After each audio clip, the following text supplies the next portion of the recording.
자, 이제 10번을 보면 역시 마찬가지잖아. 지금 가운데 이래 있잖아. 가운데. 맞지? 그러고 지금 선생님이 빨간 거는 however를 딱 중심으로 잘라서 다르게 지금 표현했다. 색깔로. 그럼 이 초록색 부분은 이 부분을 얘기하겠지. 그리고 이 부분하고 이 부분하고 관계가 있고, 그 다음 이 빨간색 부분들이 결국 얘 답을 주는 거야. 그러면 자, 먼저 읽어보면 이래 된다. 다시 temporal 하면 시간의 화상도, 사진이죠. imaginary. 자, 사용된 사진에 있어서 시간적인 해상도가 반드시 무엇이 되어져야 할까? 그러면 이 글의 화제는 해상도야. 여기는 핵심어가 들어와야 돼. 맞지? 그리고 첫 번째 뭐라고 하는가 봐. 시간적인 화상도가 특히 흥미롭다. 흥미롭는데 어디에 흥미롭냐면 인공위성에서 멀리 떨어져 있는 센서링, 그 감각, 즉 찾아내는 맥락이야 맥락, 흐름 이런 뜻이겠지. 이 흐름에서 이 해상도는 대단히 관심과 흥미를 준다. 그럼 여기서 이제 주로 크고 아주 인상적이고 또 이것들이 굉장히 늘어난다는 거야. 인공위성은 뭘 모아? 많은 사진들을 모으겠지. 인공위성을 쫙 다니면서, 그지? 그러나, 이제 이 말 잘란 거야. 그럼 앞에 건 사실 다 버려도 괜찮아. 첫 번째, 자, 지리학적인 또 환경적 연구에서는 요구하지 않는다. 아주 좋은 그런 시간적 화상도를. 근데 두 번째, 기상학자들은 요구한다. 맞지? 그 다음에 도시 플래너, 설립자들은 요구한다. 그것도 달별로 1년간. 그 다음 수송에 대한 계획자들은 필요 없다. 어떤 시간의 정보를. 그럼 봐. A, B, C, D 이 네 가지 경우에 따라서 이 화상도가 각각 다르잖아. 어떤 거는 요구하지 않고 어떤 건 요구하고. 그렇다면 사용된 사진의 시간대별 화상도는 그때그때마다 요구되어지는 부분에 또 요구하는 사람에 따라서 적용이 되어져야 한다. 이 말이겠지. 맞지? 그렇지 않으면 정보를 얻기 위해서 바로 에어리어 항공 사진에 대한 기록실을 찾아봐야 된다. 이 말이잖아.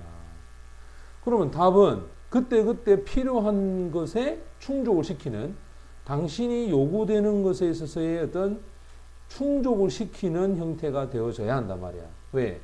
요구하는 사람마다 다 다르기 때문에. 그래서 정답이 2번이 정답이 되는 거야. 무슨 말이 되지? 자, 그럼 좀 가보자. 자, 맨 처음에 뭐라고 하느냐면 여기서 temporal resolution이야. 자, 여기서 시간대 화상, 이 화상도는 특히 흥미롭다. 맞지? 흥미로움을 준다야.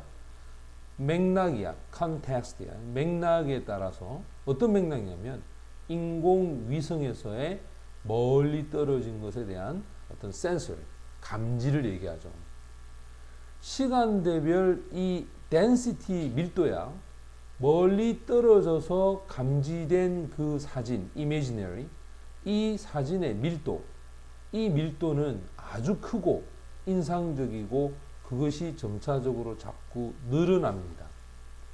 인공위성은 수집을 하고 있어. 엄청나게 많은 great deal of 이렇게 수식하지. 엄청나게 많은 사진들을 모으고 있어. 지금 네가 이 문장을 읽고 있을 때, 맞지? 네가 지금 이 문장을 읽고 있을 때도 인공위성은 돌아다니면서 막 사진 찍어 제키잖아. 그러나 대부분의 애플리케이션이야. 앱이죠. 자, 지리학적인 환경적인 연구에 있어서의 대부분의 어떤 앱들은 요구를 하지 않습니다. 바로 매우 extreme이니까 매우 fine grain을 말하는 정교하게 되어진 그러한 시간대별 화상도를 이 지리학적인 부분이나 환경적인 부분에서는 요구하지 않는다는 거야. 왜? 이미 정해져 있는 모습이 알고 있으니까 그지? 그 다음 기상학이야. 기상학자들은 요구할 수 있겠지. 시각적 또는 적외적인 또는 레이더에 관련된 정보를 요구할 수 있겠지. 그것은 자 하부 시간에 따르는 시간대별 화상도, 그 화상도에 따라서 당연히 기상학자는 필요하겠지. 구름의 위치라든지 이런 것들 정확하게 1분 1분에 따라 다 다르잖아. 그지? 그 다음 도시 계획하는 사람들은 요구할 수도 있다. 그 사진을 한 달, 즉 달별이나 애뉴얼 하면 연간 어떤 화상도에 따라서 사진을 요구할 수도 있겠지. 왜? 도시 계획하면 도시는 잘 안 바뀌잖아. 그지? 또 수송에 관련된 계획을 하는 사람들도 필요하지 않을 수 있다. 어떤 시기에 연속된 정보를 필요하지 않을 수도 있어. 맞지? 그것도 전혀 어떤 애플리케이션, 앱에 적용할 필요가 없는 정보가 될 수도 있어. 그래서 다시 말하자면 시간대별 화상도, 그것도 사진이죠. 자, 사용된 이미지너리 어떤 영상이나 사진에 있어서의 이 화상도는 충족을 시켜야 한다. 당신이 요구하는 데 있어서의 어떤 requirement, 필요 조건들을 충족을 시켜야 돼. 그래서 앞에서 얘기했던 이 사람들마다 각기 다 요구 조건이 다르잖아. 그 다른 부분들을 다 충족해야 된다는 거야. 그럼 이게 주제문화이다, 그지? 거기에 이제 부연 설명이야. 때때로 연구하는 사람들은 무엇을 찾느냐? 자, 이 항공의 사진, aerial photograph, 이 사진에 대한 archive라는 말은 기록이다. 기록을 찾아야만 한다. 정보를 얻기 위해서. 그것도 어디로부터? 과거로부터. 맞지? 과거로부터 정보를 얻기 위해서 사진에 대한 기록을 찾아야 돼. 자, 그러면 이 정보가 어떤 정보냐? 이 대세에 걸리겠죠. 그것도 바로 인공위성이 만든 사진에 대한 수집. 이 수집을 하는 것보다 더 먼저 있었던 거. 자, 여기 보면 앞서가다야. 프리데이트. 인공위성에 대한 사진에 대한 수집을 앞서가는, 그지? 앞서간다는 말은 이게 먼저 있었던 항공사진. 그지? 그 정보를 얻기 위해서 항공사진을 볼 수밖에 없는 거야. 즉, 인공위성 시대보다 더 이전에 있었던 것을 요구하는 연구원도 있다, 이 말이야. 맞지?